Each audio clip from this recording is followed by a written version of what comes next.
Hi, I'm Colleen Chamberlain. I am a human resources professional and owner of the company Penny Allenwood Outdoors, and I nominated Judge Jennifer Nicholson for the Athena Leadership Award. I discovered about 2 years ago that Jen was my shero. She had some health issues, and she and I worked together as mentors with the Diamond Girls organization, and she continued to plug away with the Diamond Girls.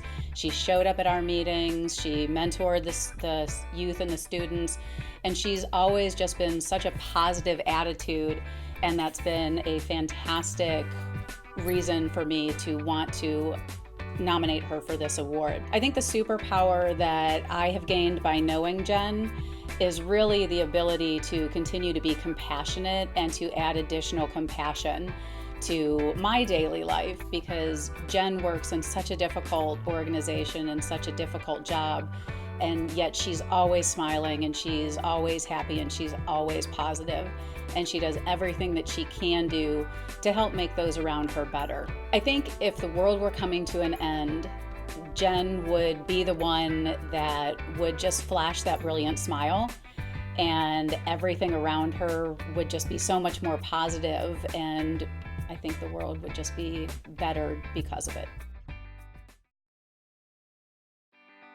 My shero would be my grandmother. She taught us a lot about character. She was a very compassionate person. There's nothing she wouldn't do for people. But what really sticks out about her is Graham she didn't have much, and that didn't matter because things didn't mean anything to her. She loved moments, and no matter what was going on, she always took time to slow down and smell the roses and enjoy the moment. And with as hectic as life gets sometimes, I think of her and just think, stop, breathe, take a few minutes to smell the roses. I think both my superpower and my armor would be I have a pretty laid-back, easygoing personality. And whether it be personally or professionally, I think I'm able to make people feel calm in different kinds of settings. I think it helps me to diffuse situations that could otherwise escalate. And I've also learned to treat people with respect. And if you treat people with respect, they'll treat you with respect. I would like to have more confidence. For the most part, I am fairly confident, and when I'm not, you'll never see it on my face.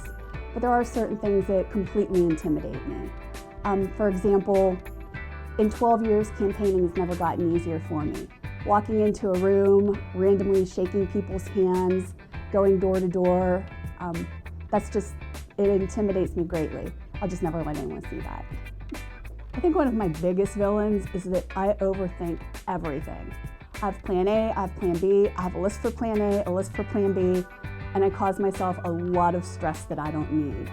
And that's one of those times too where I go back and think about my grandma.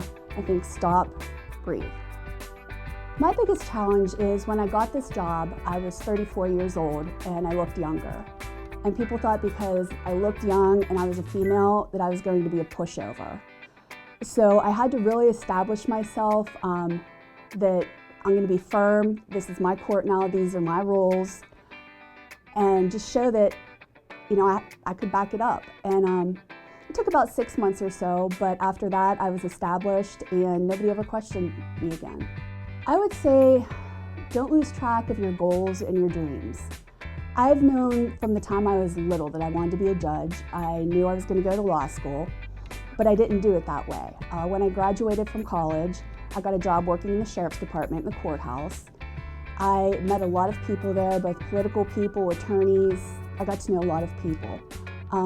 Then the opportunity came up for me to run for state representative, and I quit at the sheriff's office and ran for state representative and used some of those contacts I had from the courthouse and made more contacts. Then I lost that race and I finally went to law school. A couple years after I graduated from law school, I found out that this position had become open. And it was the people that I had met back when I ran for state representative, back when I worked for the sheriff's office. Those people that I impressed are the ones that helped me get this appointment for this job. Governor Rendell appointed me in 2007, and I ran in 2009 and won, and I was reelected in 2015. So I took a non-traditional way, and it worked for me. I'm right where I want to be, but I just always had to remember, keep my goals in sight. Well, to use the 80s term, I'm a metalhead. I love rock. Depending on my mood, sometimes the heavier the better. My ringtone's Metallica. I've been to almost 100 concerts. I just really, really love rock music, and that takes a lot of people by surprise. If I could reinvent myself, I would procrastinate less. If it wasn't for the last minute, nothing would get done. I've always been like that. I can't make myself change. And kind of like with the overthinking, I cause myself a lot of undue stress.